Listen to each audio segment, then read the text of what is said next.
Sunday Night Production.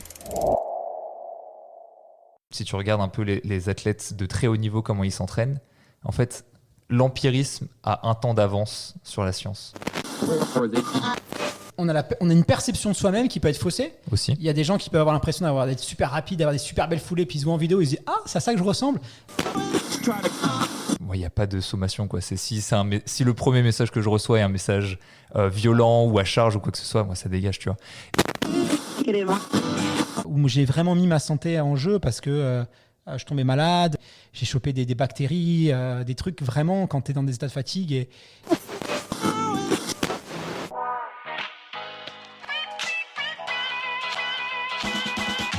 Bienvenue sur le podcast Dans la tête d'un coureur, l'émission de toutes celles et ceux qui aiment courir. Trail, route, piste ou encore triathlon, chaque lundi, venez améliorer vos connaissances sur l'entraînement, l'alimentation et la préparation mentale du coureur tout en vous amusant. Bonne écoute! Bonjour à toutes, bonjour à tous, soyez les bienvenus dans le podcast Dans la tête d'un coureur pour un épisode un peu spécial, un épisode de fin de saison, puisqu'à l'heure où on enregistre cet épisode, on est début juillet, et donc bientôt on va prendre quelques semaines de congé. Pas de panique, puisqu'on va se retrouver bien sûr début septembre, et avant cette petite pause, on voulait, comme c'est un peu la coutume maintenant depuis la création du podcast, vous proposer un FAQ, et je serai accompagné dans cet exercice par monsieur Tristan Pavlak, créateur de la chaîne YouTube Iron Human et cofondateur de Campus Coach. Salut Tristan, ça va bien ? Est-ce que t'as pas trop galéré pour venir au studio ? Oh bah si, comme toujours. Rouler à Paris, c'est un enfer. Mais l'avantage, c'est que je suis venu les mains dans les poches aujourd'hui. On va répondre à des questions auxquelles je n'ai aucune idée. Je sais pas ce que c'est, je sais pas ce qui m'attend. C'est vrai que voilà, il y a pas de préparation au moins. C'est un épisode en roue libre. Et bien sûr, comme c'est aussi la coutume, je suis accompagné de Lauriane qui va d'ailleurs bientôt prendre la main sur cet épisode. Lauriane, comment ça va toi ? Salut Guillaume, chaque salut année, Tristan. chaque année, c'est un peu le rassemblement. Exactement, moi c'est mon moment préféré de l'année. Je suis toujours hyper contente de retrouver ce format et de vous retrouver. Et en plus, c'est la première fois moi que je reçois Tristan. Et tu penses bien que j'ai hâte de voir à quelle sauce il va être mangé par les questions de nos auditeurs. C'est vrai qu'il y a un petit regard, comment on pourrait dire, presque... j'ai la pression là. J'ai la pression. C'est vrai que le FAQ, c'est un des épisodes de la saison qui marche le mieux chaque année. Donc on sait que vous adorez ça. Normalement, on en fait 2, un en hiver, un en été. Malheureusement, cet hiver, on n'a pas pu le faire parce que voilà, il y a plein de choses qui se sont passées, donc on a dû prioriser les sujets. Mais du coup, vous en avoir un peut-être un petit peu plus long aujourd'hui. Donc on va essayer de se rattraper. Alors, pour celles et ceux qui découvriraient le format, je vais quand même rappeler très rapidement les règles des épisodes FAQ. Nos auditeurs vous ont posé des questions et PE, notre producteur, a pris le soin de les sélectionner et de me les transmettre sans que vous n'en preniez connaissance en amont. Vous confirmez ? Exactement, on ne sait pas à quelle sauce on va être mangé. Bon, alors je vous propose qu'on scinde l'émission en 3 parties. Premièrement, des questions relatives au podcast, ensuite des questions relatives à l'entraînement, et puis ensuite des questions un peu plus légères et diverses sur vous deux. Parfait. Est-ce que ça vous convient ? Très bien. Très bien. Alors c'est parti, la première question de cette rubrique dédiée au podcast d'LTDC nous vient de Swazik DBS qui vous demande quoi de prévu pour la saison 6 ? Allez-vous proposer de nouveaux formats d'émission ? Et pour la saison 6. Alors c'est vrai qu'il y a eu pas mal de changements entre la saison 4 et la saison 5, puisqu'il y a des nouveaux formats qui sont arrivés. Je pense notamment au récit. D'ailleurs, beaucoup a aimé ce format-là et à nous avoir dit que vous voulez qu'il continue. Donc on va essayer de pérenniser ce format-là. Là, l'idée, c'est pas forcément de recréer des nouvelles cases. On va essayer d'arriver avec un nouveau programme. Je peux pas trop vous en dire encore, mais ce sera un programme autour de la passion de la course à pied et aussi du divertissement. On a aussi envie d'aller un peu plus sur des thématiques légères, des thématiques où on rentre un peu plus dans l'intimité des athlètes, des sportifs ou des personnalités de la course à pied, avec une production un peu plus ambitieuse. Mais pour l'instant, c'est encore préliminaire, donc ça sert à rien que j'annonce des choses si ça évolue encore. Donc voilà, l'idée c'est quand même d'essayer de garder un peu de stabilité avec quelques nouveautés. Il n'y aura pas autant de changements qu'on a pu avoir l'année dernière. Pourquoi ? Parce qu'aussi on a les Jeux Olympiques, et donc forcément pendant les Jeux Olympiques on va arriver là pour le coup avec un traitement assez important, et du coup il faut un petit peu se ménager avant ce grand événement. Et puis bien sûr on va essayer de consolider le partenariat qu'on a avec Campus Coach, avec Tristan, pour essayer de pouvoir encore mieux accompagner les coureurs à pied dans tout ce qui est plan d'entraînement, dans tout ce qui est gestion des grandes échéances sportives. Et là, Tristan sera toujours à nos côtés, j'espère en tout cas. Et oui, vous allez me voir sur le dos une année de plus. Pas de chance. On pourra faire une deuxième FAQ. Yes, quelle chance. Mais oui, il y a encore pas mal de choses à dire au sujet de l'entraînement, la course à pied en général. Donc je pense qu'une seconde saison en plus ne sera pas de trop. Exactement. Alors, vous avez couvert beaucoup de compétitions cette année. Est-ce que vous pouvez nous dire quel a été votre préféré ? C'est une question de Béboudard. Alors, quel a été C'est compliqué parce que, franchement... Attends, c'est quoi ? Quel a été l'épisode préféré ? La compétition qui a été couverte. Les lives. Bon, on peut Ouais. parler de l'épisode aussi. Hein. On peut parler de l'épisode. Bah, moi, je vais répondre à la compétition. Allez, et puis toi, on tu peut, répondras. voilà. Tu répondras à l'épisode que tu as préféré faire. Alors, sur les compétitions qu'on a suivies, c'est dur parce que c'est nous qui les choisissons. Donc, forcément, on va sur des compétitions qui nous plaisent. Après, cette année, on a eu une édition UTMB complètement dingue avec ce duel entre Kylian Jornet et Mathieu Blanchard. Personne n'attendait Mathieu Blanchard à ce niveau aussi haut en performance sous les 20 heures, à rivaliser avec Kylian Jornet. Et il a montré que c'était un très grand athlète et que dorénavant, va falloir compter sur lui. Ensuite, la diagonale des fous avec Courtney de Walter, Annelise Séguré. Pareil, une course complètement dingue qui a beaucoup plu nos auditeurs. On a eu une très belle édition aussi du marathon de Paris, un marathon de Berlin avec un record du monde d'Eliud Kipchoge, un marathon de Londres où le record du monde a failli tomber, où il y avait un plateau aussi complètement fou. Cette année, on a mangé du caviar quand même, on en a profité. Donc là, ça va être dur de choisir une course plus qu'une autre. Voilà, c'est trop compliqué. Franchement, on a eu que des belles courses. Et toi, Tristan, alors, tes épisodes préférés ? C'est vrai que j'ai moins voyagé que toi. T'as pas mal traversé le globe pour couvrir les grosses échéances sportives. Personnellement, alors à la fois parce que c'est la dernière et aussi parce que avec mes origines de triathlète, c'est difficile de faire autrement. Mais l'épisode à Nice sur l'Ironman de Nice, c'est vraiment quelque chose de marquant à la fois pour le sport, mais aussi parce qu'on a eu une super édition avec Clément Mignon qui a fini premier, mais haut la main. Donc victoire française qui était magnifique. Ça serait pour mon échéance, mais forcément mon côté triathlète fait ressortir ça. Et après, sinon sur l'épisode, puisque tu m'as aussi posé la question, je dirais l'épisode sur l'entraînement en côte. Ça peut paraître anodin parce que les gens ont peut-être pensé que c'était un épisode comme les autres, mais sur tous les épisodes de cette année, il y a eu beaucoup de sujets où c'est pas que j'ai récité ce que je savais déjà, mais je me suis pas trop mis en danger. C'est des sujets que j'aborde régulièrement. Et là, sur l'entraînement en côte, c'est vrai que il y a eu cet effort D'ailleurs, c'est pour ça que je te l'ai dit, tu m'avais proposé le sujet assez tôt dans la saison.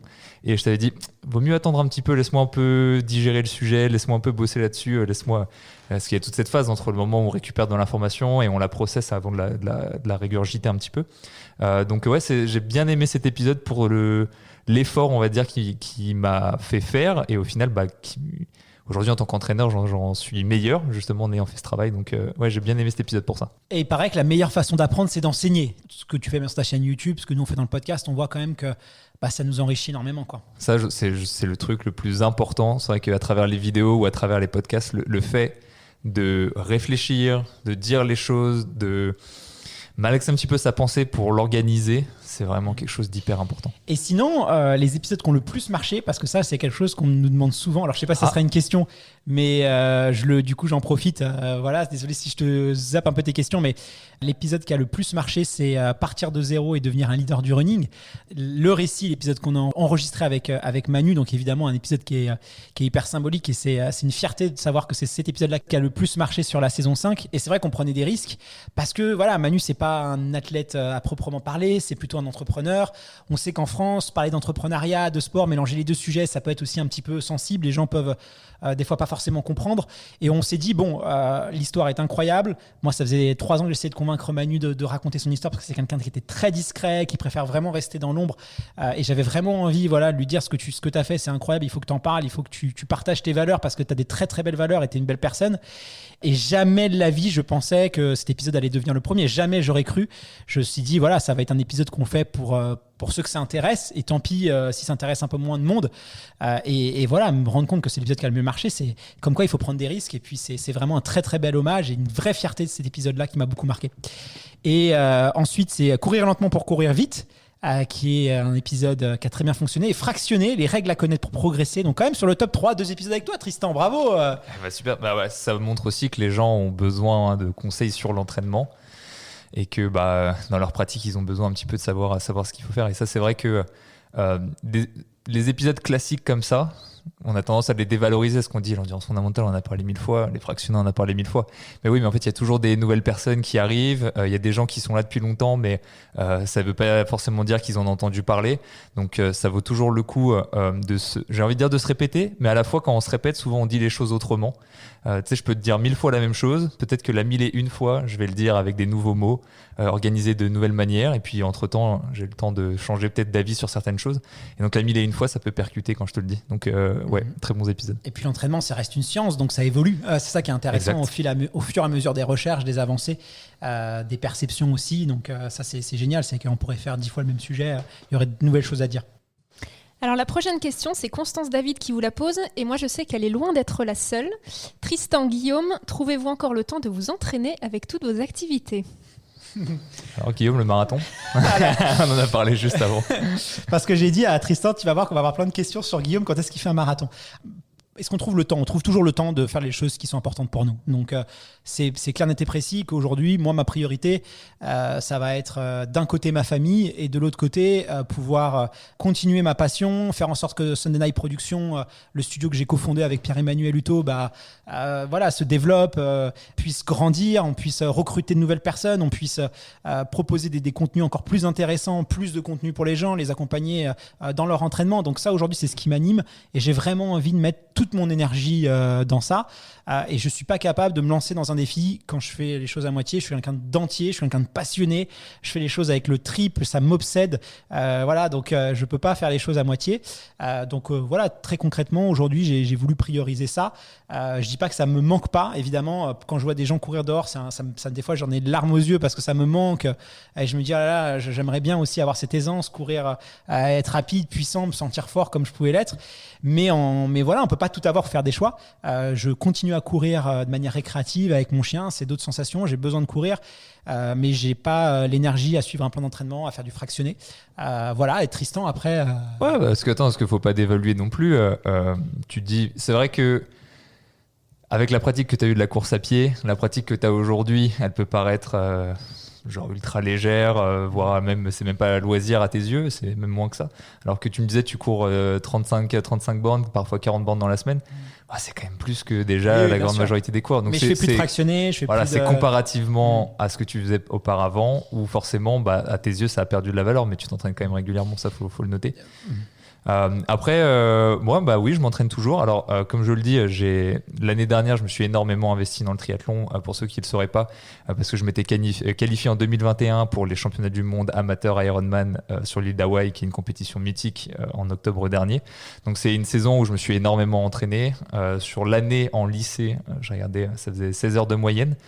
Mais en fait, à 16 heures de moyenne sur l'année, ça ne veut pas dire grand-chose parce que ça veut dire qu'il y a la moitié des semaines où tu es à plus et la grande majorité des semaines où tu es à beaucoup plus, avec des semaines à plus de 20 heures, la plus grosse à 28 heures, il me semble. Donc ça a été une très très grosse saison sportive pour moi. C'est pour ça que cette année, j'ai mis de côté le triathlon pour me consacrer sur la course à pied. Donc évidemment, un peu comme toi, dans le sens où quand tu t'entraînes 28 heures, forcément, ton niveau de course à pied est stratosphérique malgré le fait que tu fasses que 70-80 km sur les plus grosses semaines. Donc là, mon but, c'est juste de la course à pied, 7 entraînements par semaine, de remonter progressivement. Là, c'est pas mal déjà. Ouais. Je suis à 70 km. Là, je suis à 70 km, mais l'objectif, c'est de monter petit à petit jusqu'au 100. Les 100 km, ça va être l'objectif de l'année. Donc oui, moi, j'ai le temps de m'entraîner, mais j'ai plus le temps de m'entraîner autant qu'avant. Juste parce que, comme toi, tu sais, faut être ultra réaliste vis-à-vis de ses ressources, savoir ce que tu veux faire. Si tu veux t'entraîner, quand tu t'entraînes 28 heures, tu bosses pas à côté. Enfin, tu bosses pas autant que la force de travail que je peux fournir aujourd'hui. Alors la prochaine question, elle traite d'un tout autre sujet, mais qui est pour le moins très actuel. C'est une question de Xavito qui vous demande « Vous semblez recevoir de plus en plus de critiques. N'avez-vous pas peur que cela abîme votre motivation ? Et pourquoi perdez-vous de l'énergie à vous justifier ?» Nos critiques, Guillaume. Non, c'est vrai qu'on a grossi l'audience. Donc aujourd'hui, quand on fait une story, elle est vue par 13, 15 000 personnes.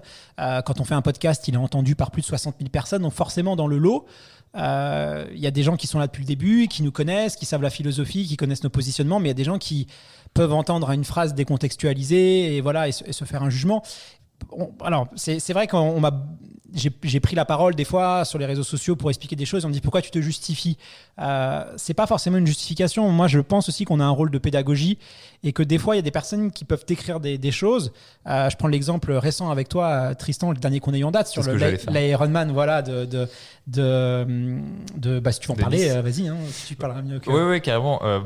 Moi, j'ai juste eu des échos parce que comme c'est toi qui es sur le compte dans la tête d'un coureur, tu les vois beaucoup plus que moi. Et c'est peut-être le seul écho que j'ai eu personnellement. Où j'étais impliqué directement parce que j'étais sur place, où sur l'Ironman de Nice, il n'y avait que des professionnels hommes et il n'y avait pas de professionnels femmes parce que le calendrier sportif Ironman est organisé de cette manière-là.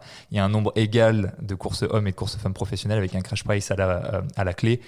Là, cette année-là, c'était les hommes. Course femme qui était, je sais plus si c'était à Elsinore ou quoi que ce soit le même week-end, bref.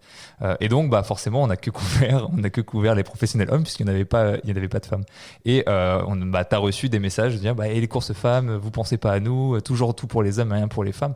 Et c'est vrai que moi qui suis extrêmement étranger à ça, ça m'a fait bizarre parce que je me dis, il y a quand même des gens, leur logiciel de pensée est systématiquement à charge. C'est-à-dire qu'ils peuvent pas penser que en fait il y a quelque chose, il y a une variable dans l'équation qu'ils n'ont pas qui fait que leur jugement est pas le bon. Et au lieu de poser la question pourquoi est-ce que il y a que les hommes, non, c'est tout de suite un peu dans l'invective.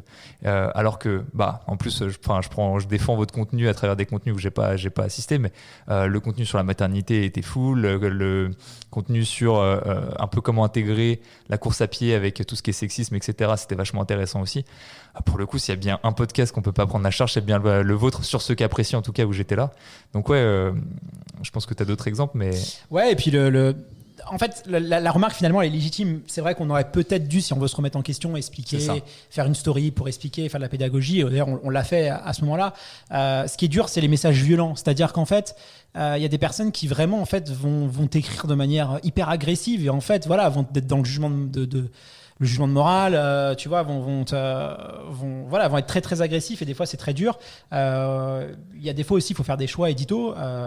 Typiquement, la Diagonale des Fous, on a couvert la course féminine parce qu'on avait Anne-Lise, on avait Courtney de Walter. La course féminine était beaucoup plus intéressante journalistiquement parlant que la course masculine. Donc aussi, il y a des choix édito qu'on va faire. La Transgran Canaria, pareil, on a suivi essentiellement la course des filles. Là, on n'a pas de remarques parce qu'on n'a pas suivi les garçons. Mais il y a des choix aussi à faire parce qu'on aimerait bien tout couvrir. Maintenant, c'est pas possible en termes d'équipe. Il faut des fois prioriser des sujets. Voilà, il y a encore récemment des gens qui vont t'écrire, ou même des gens, tu sais, qui vont te dire qu'ils t'écoutent depuis très longtemps et qui vont t'écrire uniquement la première fois qu'ils vont t'écrire, c'est pour te faire des reproches. Tu vois. Et tu vas te dire, mais pourquoi tu m'as pas. Si tu m'écoutes depuis 10 ans, si tu m'écoutes depuis le début, pourquoi tu m'as pas envoyé un message pour me dire, c'est cool, c'est bien ce que tu fais. Pourquoi attendre en fait un truc qui te plaît pas pour nous écrire. Et ça c'est un peu dur parce qu'on se dit les gens des fois sont un peu ingrats quoi, mais pas tous. Mais ça c'est vachement intéressant parce que comme à travers ma chaîne YouTube quand je crée du contenu, moi c'est vrai que tout ce qui est hater, j'en ai vraiment extrêmement peu. Je pense que ça se compte sur les doigts de la main à travers les 6 années que j'ai passées. Mais c'est vrai que il n'y a pas de sommation quoi. Si le premier message que je reçois est un message violent ou à charge ou quoi que ce soit, moi ça dégage, tu vois. Et là où c'est intéressant, c'est que moi j'ai déjà reçu des commentaires où de prime abord, je les ai considérés comme violents ou quoi que ce soit. J'ai regardé les antécédents de messages et la personne m'avait déjà complimenté sur des vidéos, etc. Ça a plus de valeur. Ou avait déjà partagé. Et là, du coup, je suis en mode Et souvent, ces messages-là, soit je les comprends pas, soit la personne n'a pas mis le ton qu'il pensait mettre simplement parce que par l'écrit, c'est difficile, quoi. On est des animaux sociaux, donc les mimiques, la façon dont on interagit, dont on gère notre voix, tout ça est important. Juste pour finir sur ce sujet-là, je dirais que déjà, il faut bien différencier être dans la justification et être dans l'information parce que quand on l'a dit par exemple là, sur le cas de l'Ironman de Nice, il y a des gens qui posent des questions, il y a des gens qui sont dans l'invective. Ceux qui sont dans l'invective, c'est 0,00001%. Sur les 13 000, tu as reçu, je sais pas, peut-être 5, 10, peut-être plus. Un petit peu plus, mais voilà, en termes de pourcentage, c'est relativement faible. Quoique, t'en as quand même. Il y a quand même une tendance, et ça, je pense qu'aujourd'hui aussi. les gens sont beaucoup soumis à l'injonction. Ça veut dire qu'aujourd'hui, les gens, quand ils allument la télé, on leur dit « Faites attention, comment vous consommez, la pollution, le sexisme, vous êtes agressés, vous êtes des victimes. » Donc on a toujours, les gens sont toujours un peu culpabilisés systématiquement. Et donc, la réaction, c'est aussi de projeter aux autres, demander aux autres d'être irréprochables parce qu'on ne l'est pas soi-même. Donc on va exiger qu'un créateur de contenu soit éthiquement, moralement irréprochable, alors que nous on ne l'est pas, mais c'est un peu de la projection. Moi je le vis un peu comme ça, où les gens ils projettent sur toi des attentes, un comportement, un statut, que toi tu dois être finalement irréprochable, et ils projettent des attentes hyper importantes sur ça.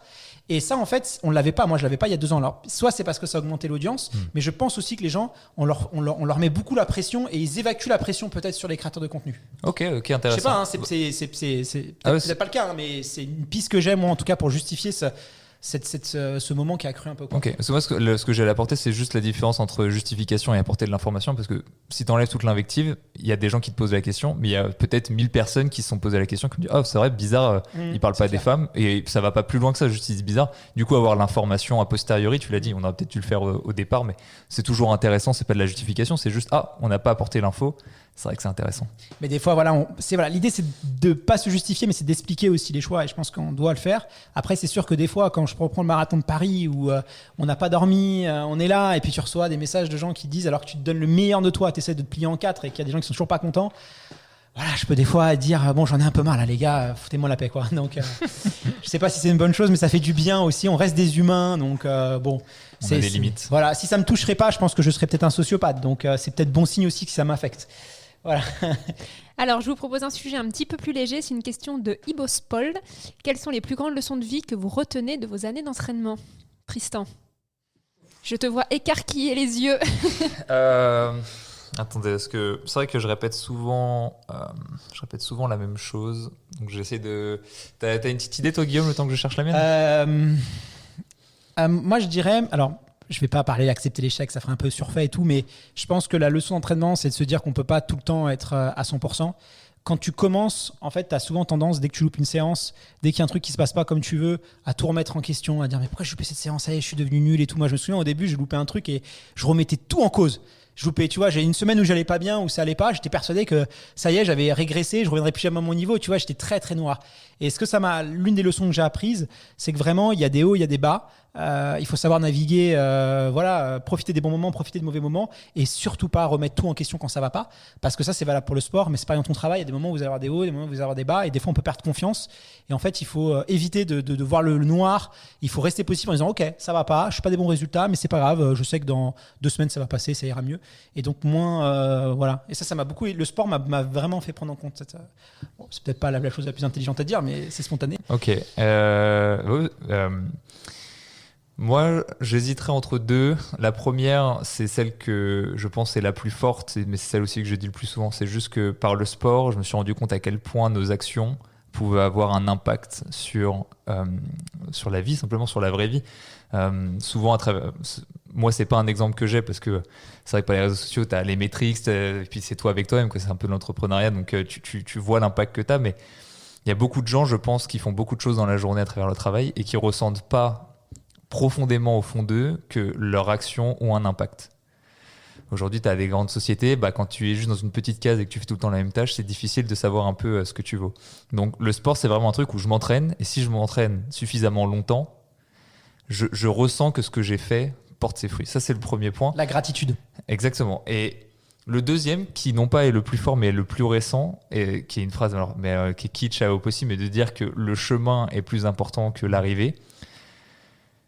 À travers toutes les courses que j'ai faites, et là récemment avec Kona, avec les championnats du monde, je me suis rendu compte à quel point c'était vrai. Parce que quand tu fais ta course, et à force d'en faire, je m'en rends bien compte, en fait, c'est pas le fait d'avoir fait la course qui va changer ta vie. Et puis d'ailleurs, j'ai envie de dire, si tu fais un marathon, si tu fais un Ironman, si tu fais la diagonale des fous, quoi que ce soit, ça va impressionner ta mère, ta sœur, peut-être 2-3 potes, mais en fait, les gens s'en foutent. Ce qui va vraiment avoir un impact, c'est au cours de ta préparation, tu as été capable de discipline, tu t'es entraîné, tu as été capable de gérer peut-être les imprévus, tu as été capable de faire des concessions, voire des sacrifices dans certains cas. Toutes ces choses-là, tout ce bagage que tu as, c'est ça qui va en fait impacter le plus ta vie. Parce que tu vas peut-être le partager aux autres, tu vas peut-être partager au fait que, c'est ce que je disais, regardez, je me suis entraîné, j'ai eu des résultats, vous pouvez le faire dans plein d'autres choses de votre vie. Et c'est ce que tu vas émaner après, et c'est ce que tu vas transmettre à ton entourage qui va vraiment avoir un impact. En fait, en soi, que tu aies fait un marathon, c'est ça. C'est vraiment la petite cerise sur le gâteau où tu as la médaille qui pend au mur et tu es content, mais ça s'arrête là. Et c'est pas du tout ce qui a le plus d'impact dans ta vie.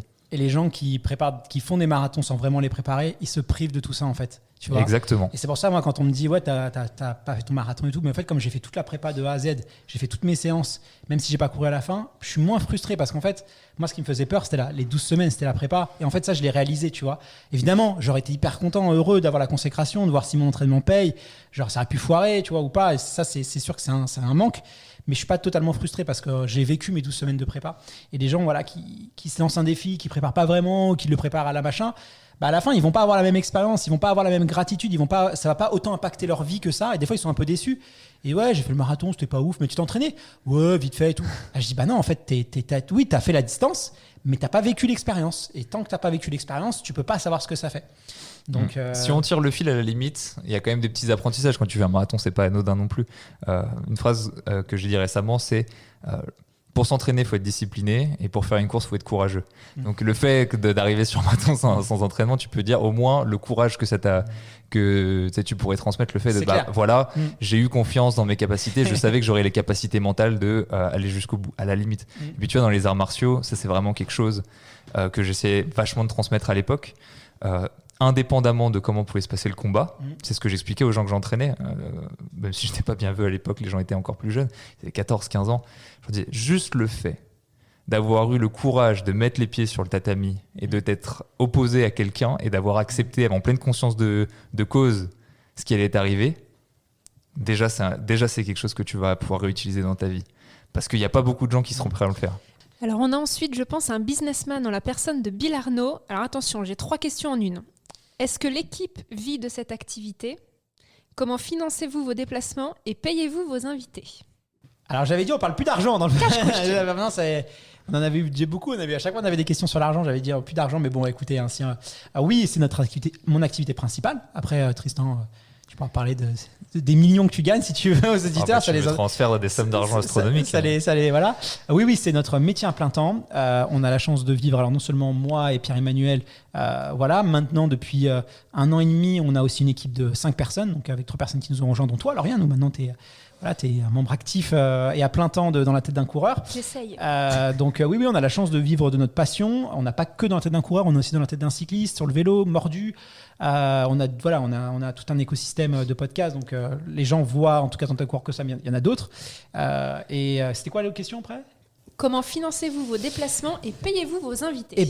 On a des. Alors, soit on est invité, soit nous on produit ce déplacement, on finance nos propres déplacements. On a la publicité notamment qui nous permet après de pouvoir réinvestir son argent dans des contenus. Donc, il y a plein de courses qu'on aimerait faire, des dispositifs qu'on fait, mais voilà, il faut trouver des partenaires pour pouvoir le financer. Et ce qu'on paye nos invités, nous on ne paye pas les invités. Parce que les gens sont ici pour partager et je vois pas pourquoi on payerait. Par contre, on paye nos experts. Tous nos experts sont rémunérés. On pourrait se dire finalement ça va leur faire de la super visibilité parce que quand on a un podologue ou un médecin, globalement après il va avoir ces rendez-vous qui vont exploser. Donc c'est vrai que quand ils passent chez nous, ils ont un retour sur investissement de par la notoriété qu'ils vont avoir et de la visibilité qu'ils vont avoir. Mais on ne veut pas rentrer dans cette logique-là parce que aujourd'hui, il y a des experts, en tout cas certains experts qui gagnent très bien leur vie, mais d'autres, c'est un peu plus compliqué. Donc on veut quand même contribuer à l'économie du sport et donc on rémunère quand même un peu mieux que ce que rémunèrent les magazines, les autres presses. On essaye de bien rémunérer nos experts et donc tous nos experts sont rémunérés et voilà, il faut soutenir tous ces professionnels du sport parce que des fois, certains, c'est très très compliqué. Donc voilà, tous nos experts sont rémunérés et donc Tristan qui coûte très très cher. Non, c'est un peu différent le deal avec Tristan, je rigole. Mais c'est important quand tu as une entreprise, tu sais, quand tu te développes au début, tu es tout seul dans la tête d'un coureur en 2018, c'était toi, pas beaucoup de moyens. Donc quand tu vois que ça grossit, et je le vis aussi en tant qu'entrepreneur de mon côté, mais tu sais, quand tu as la capacité de rémunérer des gens, tu es même content de le faire. Ah bah ouais, c'est Parce qu'avant, tu l'avais pas. Et ça m'ennuie parce que, certes, t'apportes un peu de visibilité, mais la visibilité, c'est bien, ça nourrit personne en fait. Tu peux nourrir en visibilité autant que tu veux, les gens ils vont quand même mourir de faim. Donc, à partir du moment où tu dois manger et tu dois boire, alors ça te dérange des gens parce que voilà, mais à partir du moment où tu dois manger, tu dois te nourrir et tu dois subvenir à tes besoins, tu as besoin de gagner de l'argent, quoi. C'est le monde dans lequel on vit. Donc à partir du moment où tu peux commencer à rémunérer tes experts, mais c'est une chance et je pense que tu le vis comme ça, quoi. Alors tout à l'heure, on parlait des experts. J'ai une question de Gauthier Roy qui vous demande si vous allez faire intervenir plus de scientifiques dans le podcast et vous intéresser davantage aux études. C'est une petite question reproche, ça. Est-ce qu'on est...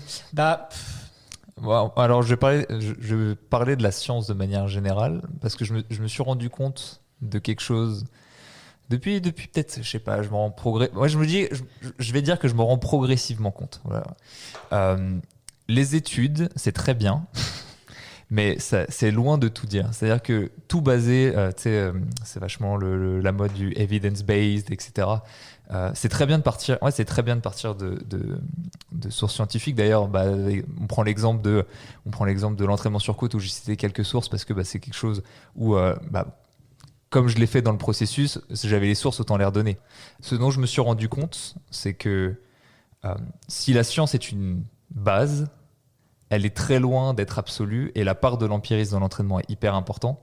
La part, surtout si tu regardes un peu les athlètes de très haut niveau, comment ils s'entraînent, en fait, l'empirisme a un temps d'avance sur la science. Tu peux définir l'empirisme? Ouais, l'empirisme, c'est baser ses conclusions et ce qu'on fait sur son expérience personnelle. J'ai vu ça, donc je fais ça.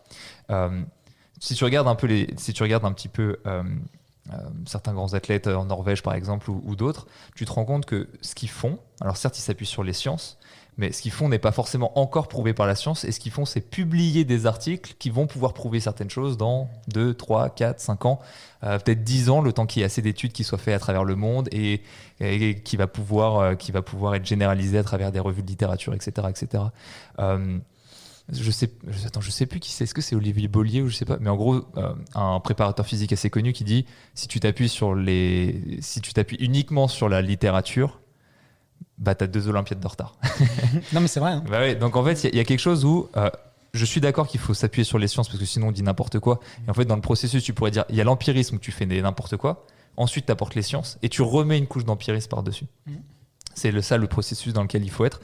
Et uniquement être sur les sciences où il faut tout être prouvé, en fait, tu te mords la queue parce que la science ne prouve rien. Elle fait que émettre des hypothèses qui sont de plus en plus vérifiables. La science change. Donc voilà, en fait, il ne faut pas penser que si tu as des articles, c'est tout vert et si tu n'as pas d'articles, c'est tout rouge. Il faut faire attention avec ça. Moi, je suis complètement raccord avec ce que dit Tristan. La science, c'est intéressant parce qu'il y a des notions qui sont contre-intuitives. Typiquement, courir lentement pour courir vite. Voilà. Donc la science est là des fois pour casser un peu le bon sens qui n'en est pas. Et ça, c'est très intéressant. Maintenant, il y a quand même une réalité de terrain.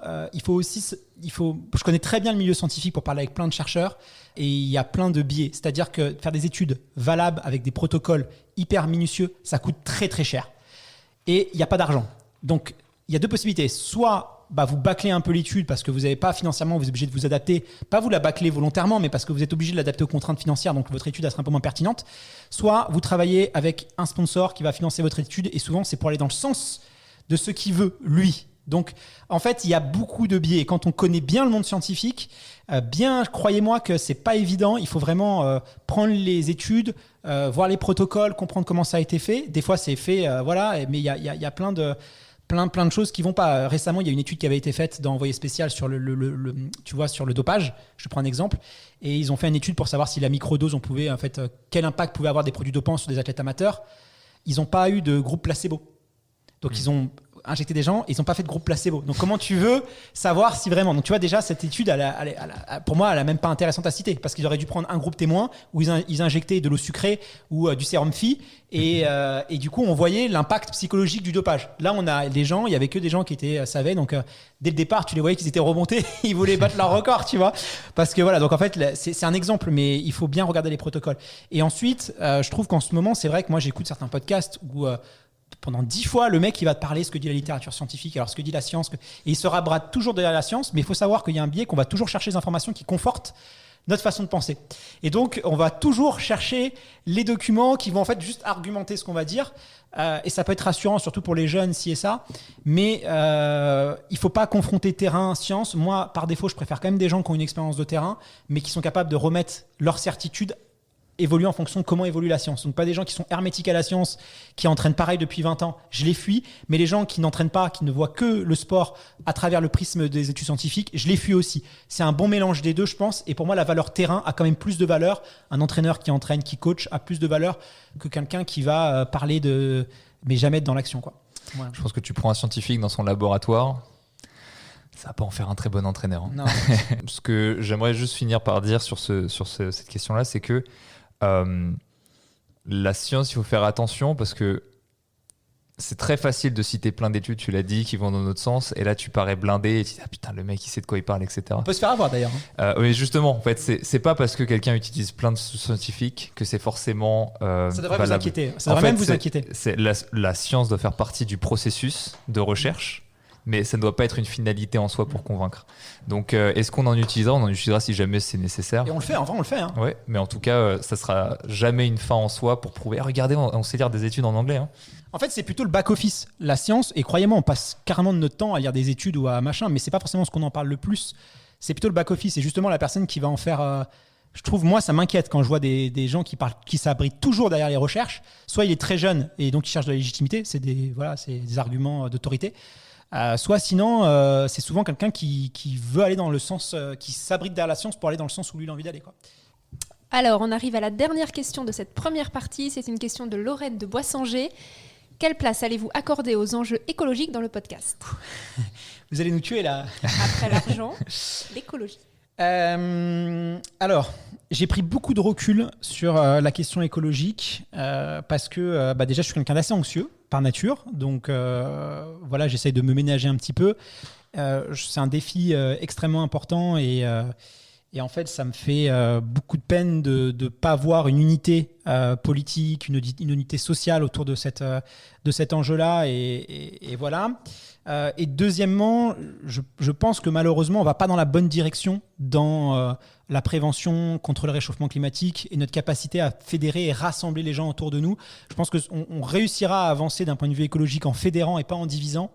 Et malheureusement, pour avoir souhaité faire avancer la cause, essayer de me renseigner auprès des gens, j'ai été un peu... je suis peut-être pas tombé sur les bonnes personnes, mais j'étais un peu refroidi par l'attitude des gens que j'ai pu croiser sur ce question-là. Et j'ai du mal à comprendre aujourd'hui. Je trouve ça très triste. Alors qu'on a, sur la prévention du tabac, on a vu ce qu'il fallait pas faire, culpabiliser les gens. Enfin, on sait aujourd'hui, on a 70 ans de recherche sur la psychologie des gens en matière de prévention. Et en fait, on repart de zéro. C'est-à-dire qu'on fait exactement les mêmes erreurs qu'on a fait avec le tabac et personne ne change ça. Et je ne sais pas quand l'écologie s'est transformée en on va faire des injonctions. Nous, on a reçoit plein de messages quand on a des trailers qui vont courir des courses ou des gens, mais comment vous osez l'inviter ? Tu vois, où tu dis vraiment, mais en fait, on ne va pas faire un contrat de moralité aux gens à qui on invite. Enfin, c'est aberrant de penser comme ça. J'ai un ami à moi qui est un créateur de contenu, il a annoncé la naissance de son enfant et il a reçu des messages pour dire que c'était irresponsable de faire des enfants. Non mais tu vois où ça en est. Et à un moment où les gens vont, je sais pas, aller jeter des peintures sur des œuvres d'art, vont aller se bloquer les routes en créant en fait des réactions de haine et des réactions qui divisent. Évidemment, moi je comprends la colère, évidemment je comprends qu'on a envie d'avoir des actions puissantes, on a envie, mais ça passera pas en voulant... marquer les gens ou en voulant les imprégner, quoi. Et aujourd'hui, malheureusement, l'écologie, c'est une science. Donc, si c'est une science, elle doit être débattue. Il y a des experts qui doivent proposer des solutions. Il y a des gens qui ne doivent pas être d'accord. C'est le principe d'une science. Et aujourd'hui, malheureusement, l'écologie se transforme en dogme. Les scientifiques, c'est des prophètes. Tu vois, Jean-Marc Jancovici, qui est un très, très compétent, qui parle, mais il n'y a pas de contradiction. En fait, il vient, il fait des prédictions et il n'est pas contredit. Et je pense que c'est très dangereux parce que si on est dans le dogme et si aujourd'hui on ne peut pas avoir de débat scientifique, il y a des gens qui vont croire et il y a des gens qui ne vont pas croire.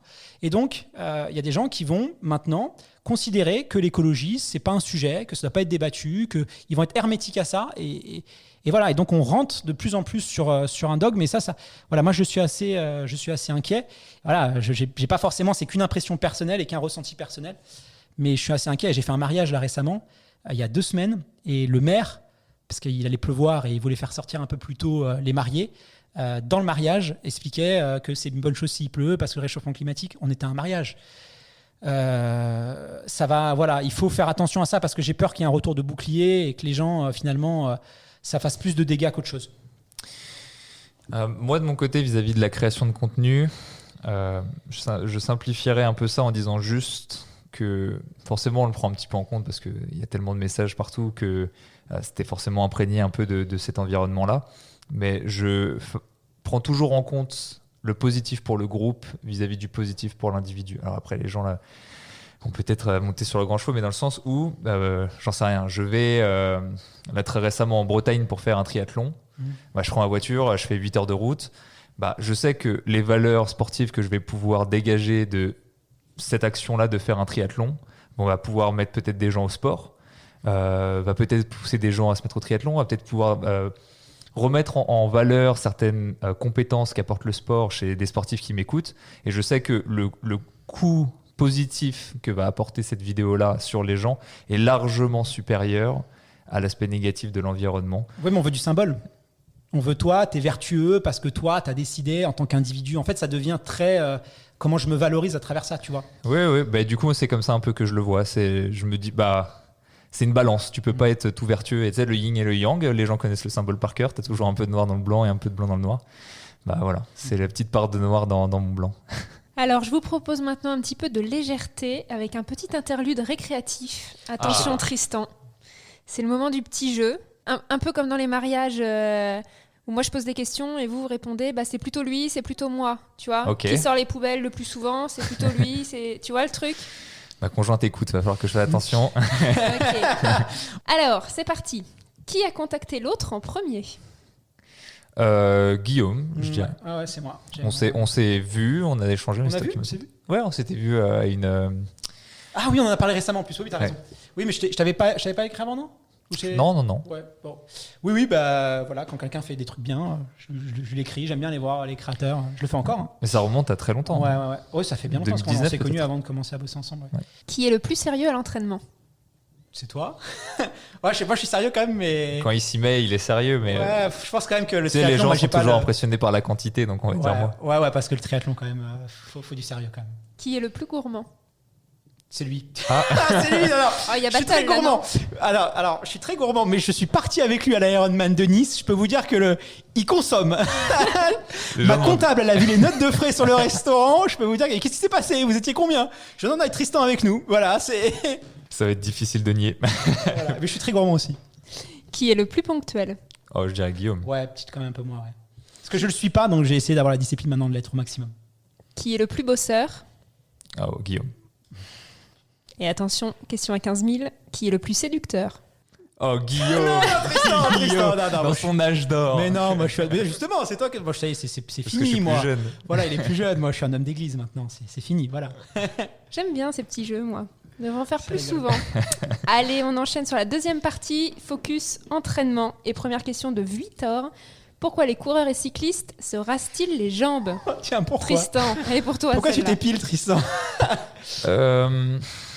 Là, c'est très... Attends, c'est dans quel podcast on avait parlé de ça ? Où j'avais parlé de double effet de la science. Alors moi, ce que je dis tout le temps, et après c'est que moi, c'est pour les straps. Ouais. Alors c'est moins vrai maintenant avec les chaussures plaques de carbone super mousse, mais quand on avait vraiment les chaussures très minimalistes, souvent on pouvait avoir les mollets, les périostite et tout, et moi souvent c'était pour les straps, et en fait enlever un strap sur une peau épilée ça fait quand même mal. Mais j'ai toujours cru que c'était ça, après c'est peut-être pas ça, hein. T'as peut-être d'autres arguments. Justement, c'est-à-dire que premier effet de la science, pendant très longtemps on a dit en fait les poils sur les jambes n'ont aucune incidence sur l'aérodynamique. Et donc, on a essayé c'est pas qu'on a essayé, on a mis en avant tout le reste des arguments pour se raser les jambes, enfin pas se raser les jambes, d'ailleurs s'épiler les jambes, qui va être justement si jamais tu tombes à vélo, le fait d'être épilé, ça enlève le bulbe là du poil et donc du coup ça cicatrisera beaucoup plus vite, t'as beaucoup moins de chances de... Moins de brûlure aussi, non Non, je sais pas. Ça je sais pas, mais beaucoup moins de chances que ça s'infecte. L'infection, T'as aussi le fait que justement pour tous les massages sportifs c'est beaucoup plus simple, si jamais tu dois te strapper c'est beaucoup plus simple. Voilà, tout ça qui a été mis en avant. C'est plus agréable pour un masseur de masser une peau épilée qu'un... Et pour le masser aussi, parce pour que le masser si ça brûle moins. ça fait beaucoup moins mal. Et il y a eu pas un renversement, mais on a poussé un peu plus la recherche. On s'est rendu compte qu'en plus de tout ça, en effet, de pas avoir poil, c'est beaucoup plus aérodynamique. Après l'été, pour la thermorégulation, est-ce qu'on va pas plus transpirer et tout? Ça serait quand même, je sais pas si c'est étudié, mais je pense que ça peut avoir un impact sur la thermorégulation. Il oublie quelque chose, c'est que c'est quand même plus esthétique. J'allais venir dessus. Il allait pas le dire, mais... Je fais ça 100% pour l'esthétique. Aujourd'hui, je monte plus sur un vélo, mais ça ne me viendrait pas à l'esprit d'arrêter. C'est quand même plus beau, avec une petite chaussette qui remonte là, avec des beaux mollets bien saillants. On parle souvent d'injonction pour les femmes et l'épilation, etc. Moi, je trouve que pour tout le monde, on pourrait le faire. Alors, prochaine question de Maël GJM. Comment allier la préparation trail et route quand on pratique les deux disciplines? Bonne question. Coach. Tu peux répéter, excuse-moi. Voilà, il m'entend plus. Comment allier la préparation trail et route quand on pratique les deux disciplines? Bonne question. Je pratique pas le trail à titre personnel, donc ça va être. Ça ferait un bon sujet de podcast. Ouais, je dirais juste en fonction de l'objectif en cours, ce serait comme une balance avec toutes les séances qu'on a dans la semaine. Imaginons on en a 5. Si on prépare un objectif route, peut-être en garder une en trail et 4 en route. Et puis si on prépare un objectif trail, peut-être en garder 1 ou 2 sur route et faire les autres en trail. J'imagine que ça serait l'axe principal. Je sais pas si toi t'en verras d'autres. Par les saisons, comme tu dis, parce que généralement quand même l'hiver, les trailers ont tendance quand même à travailler plus certaines spécificités qui se travaillent quand même plus facilement sur la route. Et l'été, il y a quand même peu de courses, donc tu peux plus facilement faire la bascule. Mais ce serait quand même un bon sujet de podcast, je pense, parce qu'on est nombreux aujourd'hui à être sur les deux disciplines et à avoir un calendrier trail-route. Et du coup, comment travailler les deux intelligemment, comment bien s'organiser. Je pense que ça pourrait être un sujet intéressant. Donc, très bonne question. Là, on n'a peut-être pas la réponse tout de suite parce que... on aimait juste des hypothèses. Moi, personnellement, j'aimais des hypothèses. Mais c'est dans la planification. Puis j'imagine en plus que comme c'est plus facile de maintenir des acquis que de les développer, tu as des développements techniques en trail, par exemple, que tu vas pas utiliser en route. Donc ça va être quand même intéressant de conserver une petite base de techniques de descente ou de choses comme ça que tu vas pouvoir redévelopper quand tu as un trail. Mais quand tu fais une course sur route, juste le maintenir, ça va te demander beaucoup moins d'efforts. De toute façon, on va le voir arriver parce qu'il y a de plus en plus de coureurs polyvalents et il y a des nouvelles méthodes qui vont... Tu vois, comme l'on disait sur la science, ça va être l'empirique qui va évoluer et après la science, mais c'est un sujet intéressant, peut-être qu'on le travaillera sûrement. Ouais. Prochaine question de Lucie Mulero. Comment gérer les périodes avec zéro motivation? Ça nous est tous arrivé un jour. Non, Tristan est toujours motivé. C'est une machine. On dit parfois on fait les choses par plaisir et les autres fois on les fait par habitude. Comment gérer? Le conseil le plus banal qu'on pourrait dire, c'est se souvenir pourquoi on fait les choses. Un peu ce qui nous a poussé à la base à le faire. Mais c'est vrai qu'il y a tout ce truc de dire aussi que la motivation, c'est tout le temps passager. La motivation, c'est un truc où tu t'écoutes, tu tombes sur une musique qui te rappelle quelque chose, ça te motive, tu regardes une petite vidéo motivation sur YouTube et puis là, tu te lances sur ta séance de fractionné comme jamais tu t'es lancé sur ta séance. La motivation, c'est fugace. Et s'il faut réussir à mettre en place, c'est des habitudes de vie et surtout une discipline de vie. Qui, elle, pour le coup, est beaucoup plus long-termiste, beaucoup moins puissante. C'est-à-dire que tu vas pas avoir cette flamme qui va te lancer, mais tu te poses plus de questions au bout d'un moment. Je me souviens qu'à l'époque où j'entraînais en arts martiaux, j'essaie parce que ça fait très longtemps que je l'ai pas dit, mais ce que je disais à mes athlètes, c'est le moment où tu passes un cap. C'est à l'époque où j'entraînais le mercredi soir. C'est quand le mercredi soir, tu te demandes pas si tu vas y aller ou pas, mais que tu te dis c'est chiant, faut que j'y aille. Ça, c'est vraiment le truc parce qu'on a tous, un moment où c'est plutôt objectif de voir ça. C'est-à-dire, si vous en êtes au moment où vous vous dites fait chier, il faut que j'y aille, c'est globalement vous êtes safe, vous êtes discipliné quoi. C'est ça. C'est bien, tu vois. Mais c'est vrai que c'est plus positif de se dire en fait vous vous dites pas j'ai envie, j'ai pas envie quoi. Il faut que j'y aille, j'ai pas le choix et ça fait chier. Voilà, mais une fois que j'y suis en plus en réalité, comment dire, une fois que tu y es, c'est souvent plaisant quoi. Et puis bon là on arrive sur les vacances, faire une petite pause aussi. Voilà, si on en a un peu marre, couper, gardez quand même un petit peu d'activité physique. Ne passez pas de simple rien, faites un peu de vélo, courez un petit peu des petits footings comme ça au bord de plage. Mais voilà, couper. Faut savoir manquer un peu pour apprécier. Ça c'est sûr que c'est aussi un apprentissage que j'ai eu à titre personnel et aussi à travers les athlètes que j'ai entraînés, c'est que Ouais, avant, je ne comprenais pas, mais c'est normal parce que je ne m'étais pas entraîné. Donc, il y a 10 ans, c'était difficile de le percevoir, mais quand même, tu ne peux pas être à fond tout le temps. Avant, je me disais, mais pourquoi est-ce que les athlètes ils font des cycles olympiques? Pourquoi pendant une année ils font rien? Parce qu'en fait, les 3 suivantes, ils vont être dans un projet à 100% vers les Jeux Olympiques. C'est exactement la même chose. Chacun à notre petit niveau, chaque année, il faut avoir des variations. C'est très beau et c'est très romantique de se dire qu'on va pouvoir être à 100% tout le temps. Mais non, la réalité, c'est que c'est pas comme ça. Donc, il faut justement accepter parfois de redescendre pour mieux remonter. La métaphore que j'utilise régulièrement, c'est si vous considérez que votre condition physique et votre implication dans le sport, c'est un escalier, il vous faut des briques, il vous faut du ciment. Quand vous arrivez en haut d'autres escaliers et que vous n'avez plus de briques et que vous pouvez plus avancer, qu'est-ce que vous faites? Vous redescendez, allez en chercher pour pouvoir remonter. Exactement. Romain 18121 aimerait avoir votre avis. Il y a autant de Romains que ça sur Instagram. Sur la nécessité d'avoir ses propres ravitaux sur semi et marathon. On fait une capsule ravitaillement tous les mois de juillet, justement, on parlera de ça. Après, moi, il y a tout un sujet, ce serait le ravitaillement endurance, on va parler quand même pas mal de trail, mais il y aura un petit peu aussi sur route. Autonomie, je sais pas. Alors moi, je partirai en autonomie tout le temps. Ouais. Après, il y a des courses partenaires où si ce que tu manges et ce avec quoi tu t'es entraîné et la nutrition de la course.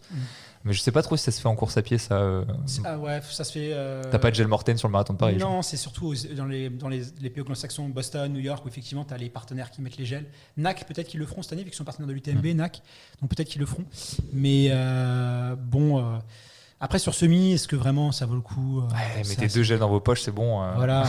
Même franchement, moi je prends pas de gel sur semi. Après, c'en est tous indifférents. C'est compliqué, tu vois. Honnêtement, 90% des athlètes élites ravitaillent pas, à part en eau, ils ravitaillent pas en gel sur semi. La science dit. La réalité, c'est ça, c'est qu'il y a très peu qui ravitaillent, tu vois, ou vraiment un tout petit peu.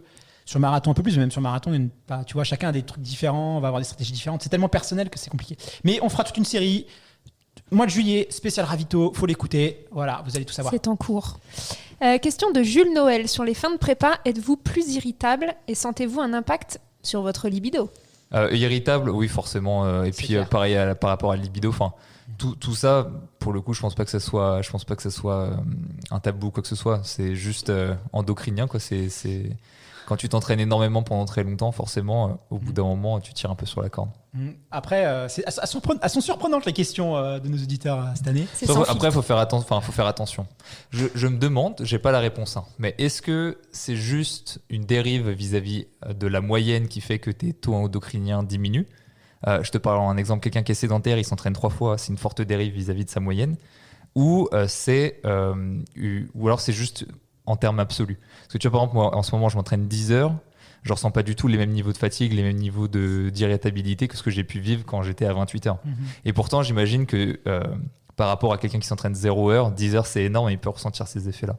J'ai pas de réponse vis-à-vis de ça, par contre. En tout cas, l'irritabilité, c'est clair, même sur des séances de fractionnés, quand c'est des séances dures et tout, des fois, tu peux vite répondre mal à quelqu'un ou vite t'énerver parce qu'il y a quelqu'un qui est devant toi sur la piste. Après, sur la libido, c'est sûr que tu es plus fatigué. Tu vas faire attention aussi il faut éviter de faire trop de galipettes en pleine prépa le soir parce que vous allez moins bien dormir. En fait, c'est plus sur la récup. Après, moi, c'est plus ça, plus qu'une baisse vraiment libido. Oui, c'est vrai. C'est vrai que quand à 22h, tu as envie de dormir. Ouais. Après, je pense que les mecs qui font des prépas ultra ou sans borne, moi, franchement, même à 130, 140, je trouve pas que c'est un impact important parce que je gère bien la récup, justement. Et donc, si tu gères bien la récup, normalement, sur tes facteurs, tu vois, il ne doit pas avoir trop de baisse, tu vois. Sauf si vraiment c'est des ultra ou tout, où là, tu es obligé, de toute façon, la récup, tu peux pas. Donc, tu es obligé de t'entraîner sur la fatigue, tu es obligé, tu vois, quand tu fais l'ultra, tu es obligé de t'entraîner sur de la fatigue. Sur un marathon, tu peux quand même, normalement, si tu gères bien la récup, tu peux bien encaisser, quoi. Donc voilà, moi, c'est pas suffisant. C'est l'impression que j'ai. Je suis désolée, je lisais la question d'après, j'étais pas prête. C'est quoi la question d'après? Elle va être pire. Non, je m'attendais pas à ça. Prochaine question d'Emouline. Quand je cours... C'est quoi cette question?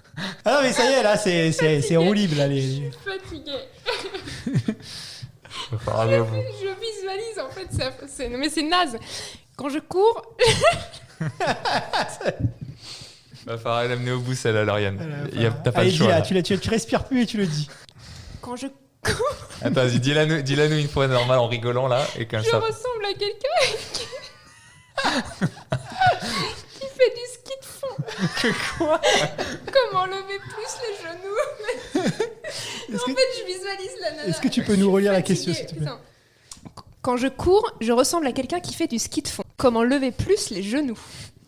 Et pourquoi ne pas faire de ski de fond, tout simplement? Moi, j'ai le même problème. Je trouve que j'ai pas beaucoup d'amplitude. Faut faire de la piste, mademoiselle. Oui, il faut faire attention vis-à-vis des injonctions esthétiques qu'on aimerait donner en course à pied. Souvent, ce qu'on dit, c'est que c'est très difficile à l'œil nu d'estimer de l'efficacité d'une foulée.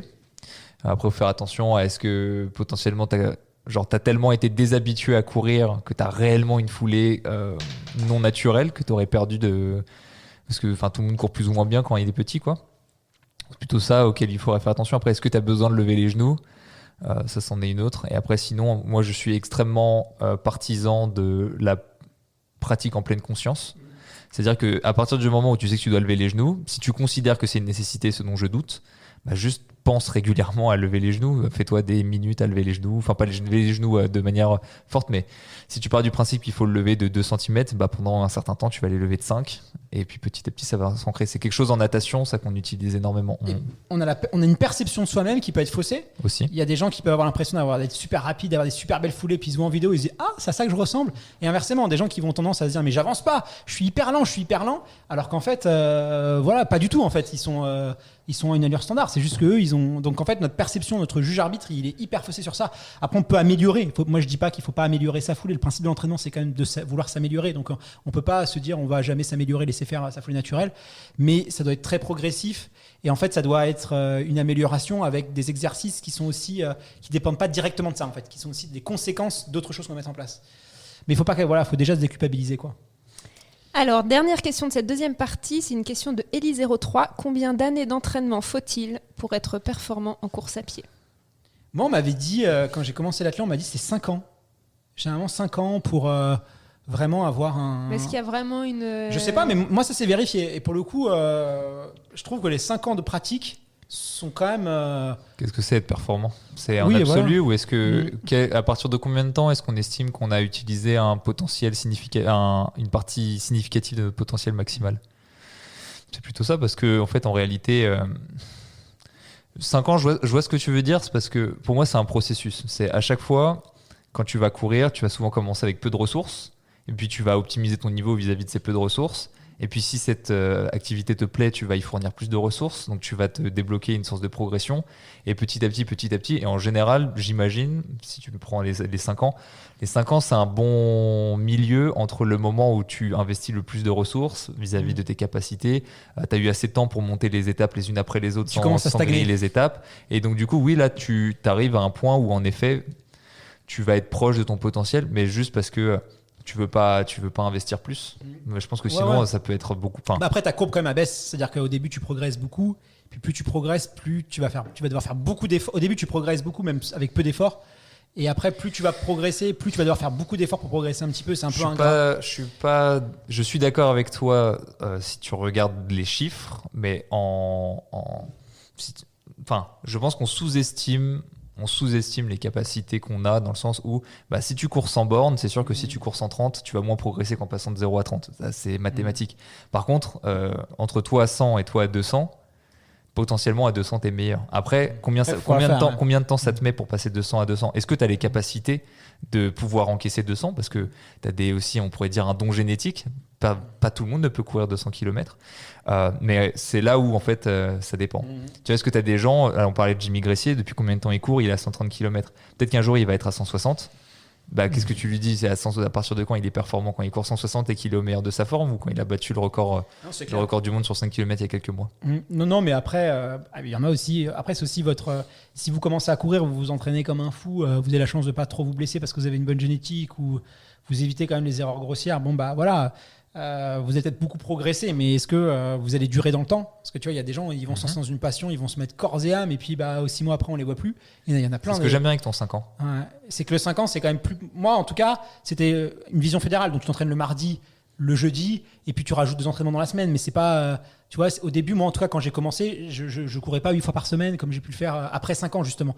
Donc, au début, profitez, quoi. Franchement, battre son record sur chaque compétition, globalement, c'est un kiff, quoi. Franchement, quand vous savez que Globalement, vous êtes quasiment sûr à chaque 10 km ou à chaque semi de battre votre record, mais profitez parce que c'est vraiment vos meilleures années. Enfin, c'est un kiff de se dire en fait, je vais juste parce que je vais m'entraîner, je vais faire les choses bien, je vais tout le temps progresser. Parce que croyez-moi, quand vous arrivez à un stade où vous êtes super bien entraîné, mais que le résultat n'est pas au rendez-vous, parce que ça malheureusement ça arrive, il y a plein de facteurs et puis voilà.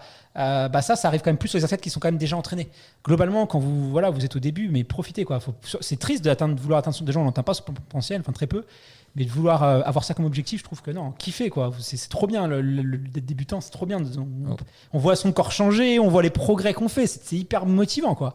Ouais, profitez et puis surtout prenez votre temps à chaque étape. Je pense que si on a une vision long terme, c'est vraiment le meilleur conseil qu'on peut avoir. Prenez votre temps à chaque étape. Savourez. En 2 ans, passez pas de 0 à 200 km parce que vous grillez une gigantesque cartouche que vous pourrez pas réutiliser plus tard. Exactement.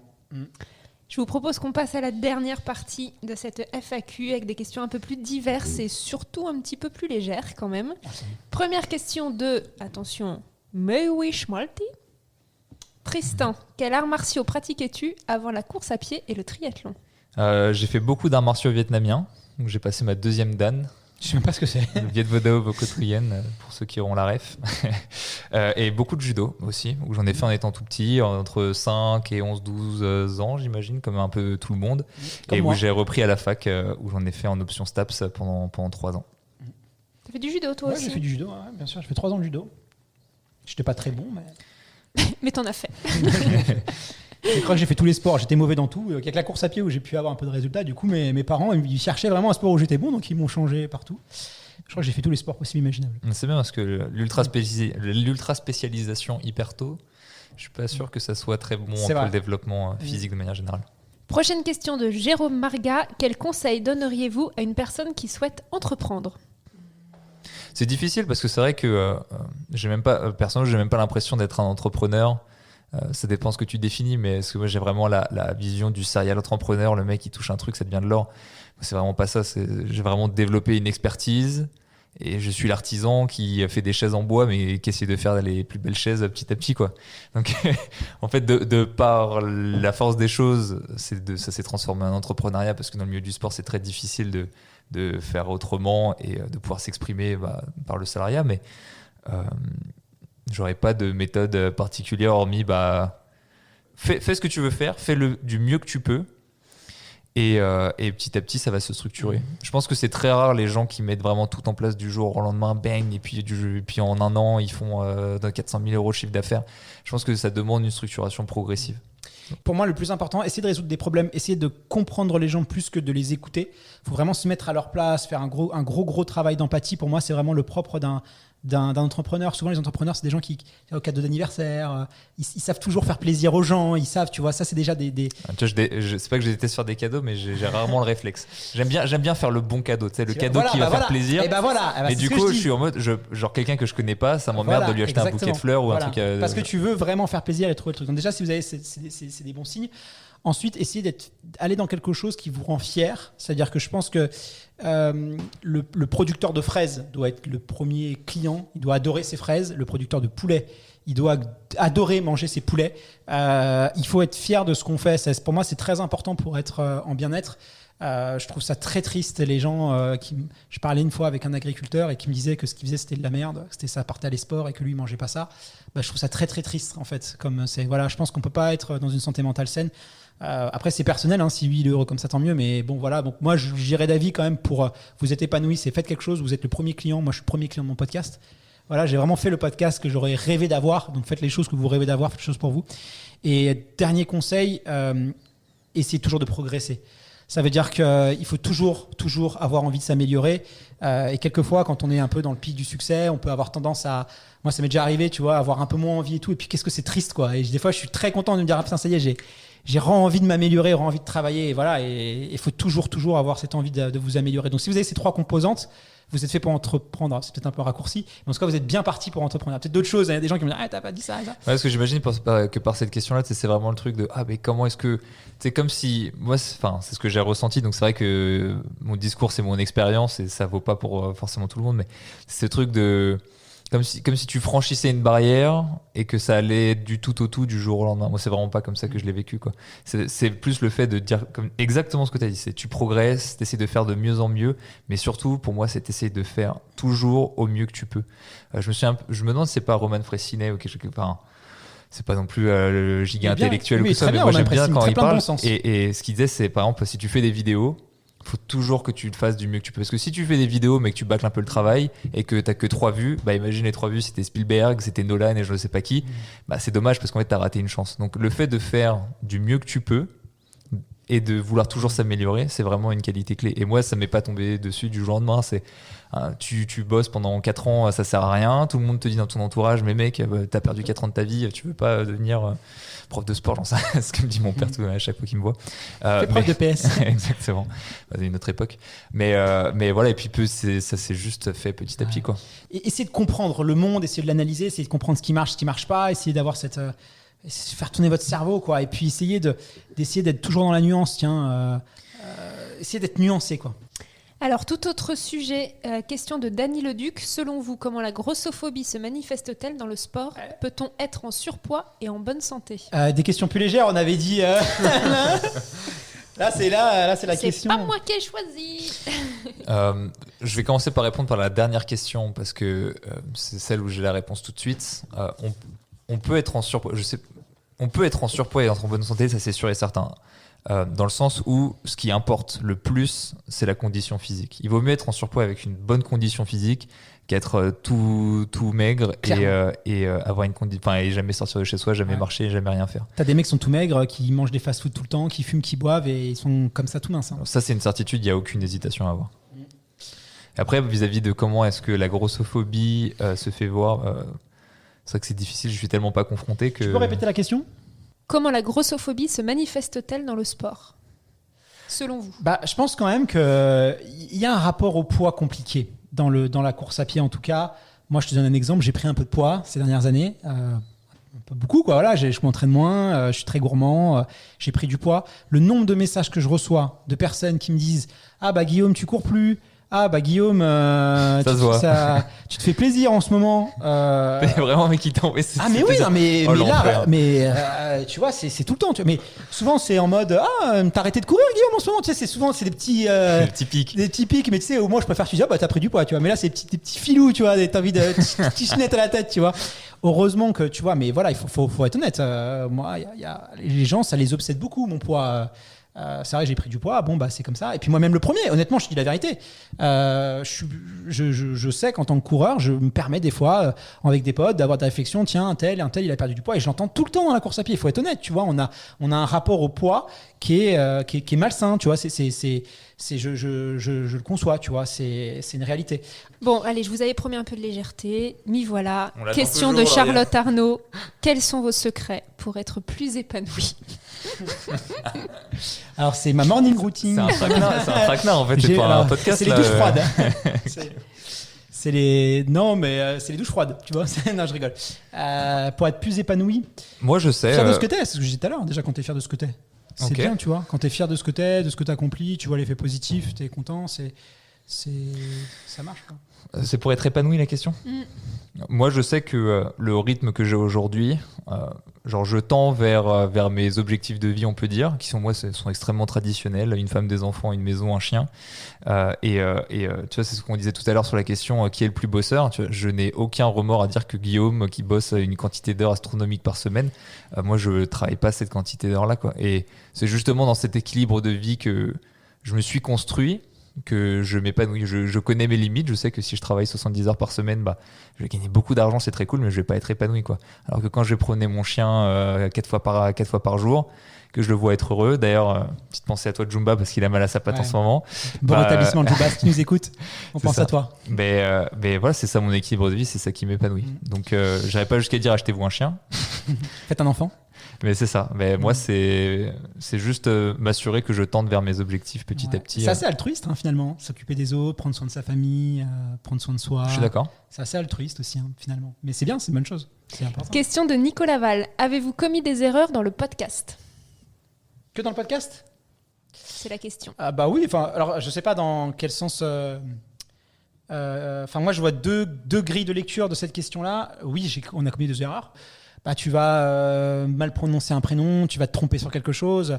Voilà, tu vas inverser une étude ou un résultat. Tu vas trop simplifier, tu vas trop vulgariser. Ça, c'est des choses où j'essaie d'être plus vigilant maintenant, à pas vouloir trop vulgariser. On a fait un épisode sur le glucide, avec les sucres lents, sucres rapides. J'ai voulu réutiliser cette formule-là. Puis bon, des gens qui nous l'ont reproché, et à raison. Donc, des fois, je veux trop vulgariser. Voilà, faut être vigilant par rapport à ça. Mais c'est normal. Enfin, tu vois, on commet des erreurs. En fait, ça, c'est... La science, elle évolue. Il y a 4 ans, des choses qui étaient vraies, elles sont peut-être un peu moins aujourd'hui. C'est logique, c'est normal. Il y a même Nico, tu vois. Je vois Nico, ça fait 10 ans qu'il est là. Obligatoirement, à un moment donné, il y a un truc qu'il va dire qu'il va pas être d'accord aujourd'hui avec ça. Et puis, c'est plutôt sain, en fait. Tu vois, il faut accepter. Il faut pas hésiter des fois à faire des communiqués. On a dit ça, on s'est trompé, on voulait dire ça. Moi, je peux éditer mes vidéos des fois, ou mes podcasts. Ça m'est arrivé notamment sur celui sur le sucre lent, où je l'ai réédité. Donc, tu vois, des gens qui m'ont alerté, j'ai pu tout de suite le rééditer, corriger. Et j'assume, en fait, mes bêtises. Il faut pas se braquer en se disant non, je suis infaillible. Et puis, quand tu travailles beaucoup, tu fais beaucoup de contenu et que tu produis beaucoup, c'est mécanique. Même si je pense qu'on est quand même, toi, moi, Nico, on est quand même pas ceux qui disent le plus de bêtises, mais ça peut nous arriver d'en faire et il faut être à l'aise avec l'idée d'en faire, quoi. Enfin, je sais pas ce que t'en penses. Oui, à partir du moment où tu as travaillé pour essayer d'en faire le moins possible, après, c'est juste, faut être rationnel, quoi. Quand tu parles à 500 heures, il y a forcément un moment où tu vas te tromper, quoi. Mais après, le principal, c'est que ça soit jamais fait à dessein, genre de mentir dans un but particulier. Et j'ai envie de dire, sur 500 heures, si tu as dit quelques trucs qui sont faux, en fait, c'est encore la même chose. Vaut mieux l'avoir fait et avoir apporté énormément de positifs. Et alors oui, je me suis trompé. Et puis, comme tous les hommes, j'essaie de m'améliorer. J'essaie de revoir les choses. J'ai dit ça, ok, je vais me corriger et je vais essayer de faire, de tendre vers le mieux. Mais ouais, la masse de quantité que les gens ont utilisée, qui leur ont été bénéfiques, vaut largement le coût des quelques erreurs qu'on a fait. Ça, c'est juste réaliste et mathématique. Après, en erreur un peu plus sur un point de vue, moi...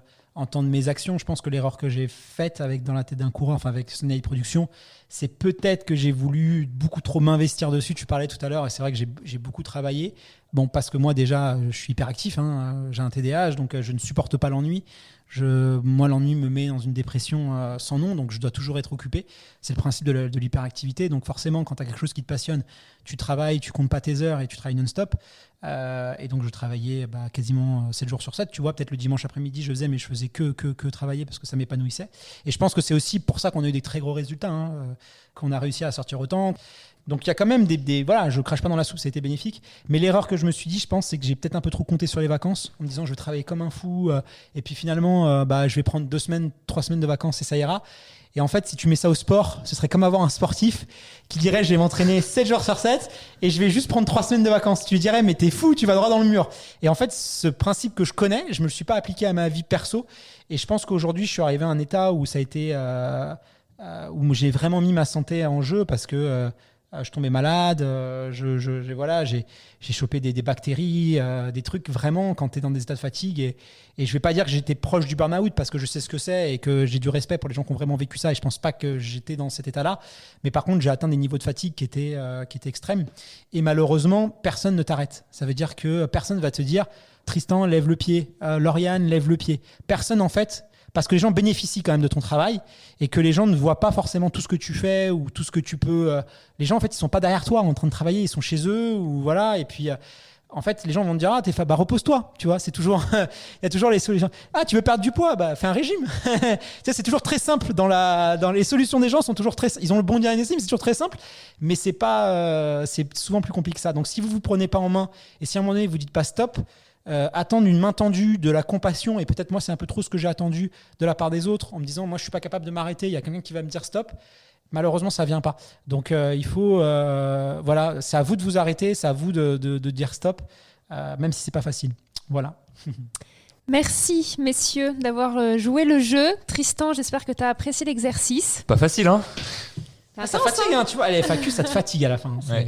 Pas facile et ça fatigue. Et c'était la dernière émission de cette saison 6, la 90e émission de la saison. Ouais. 90. De la saison, rien que de la saison. Ouais. Tu vois quand même. Ça charbonnait, hein. Ouais, on peut le faire. Et avant de quitter la chaleur de notre beau studio ici chez Iron, où on pense bien sûr bien fort à Manu, et de retrouver le chant des mouettes et le cliquetis des vagues, j'aimerais faire un big up à toute l'équipe de Sunday Night Productions qui termine cette saison de DLTDC un peu sur les rotules, mais c'est pour la bonne cause, je le disais. Cette saison, c'est 90 épisodes inédits, plus de 160 articles web dispo sur dltdc.fr, plus de 350 reels postés sur les réseaux, et je compte pas les suivis de course, et pas moins de 16 délocalisations du plateau en 11 mois. Je pense qu'il est temps de prendre un peu de repos. Les garçons, je vous souhaite de belles vacances, reprenez des forces, et rendez-vous à la rentrée. Rendez-vous à la rentrée, et on se retrouve le 4 septembre pour la saison 6. Bonnes vacances tout le monde. Ciao. À très vite.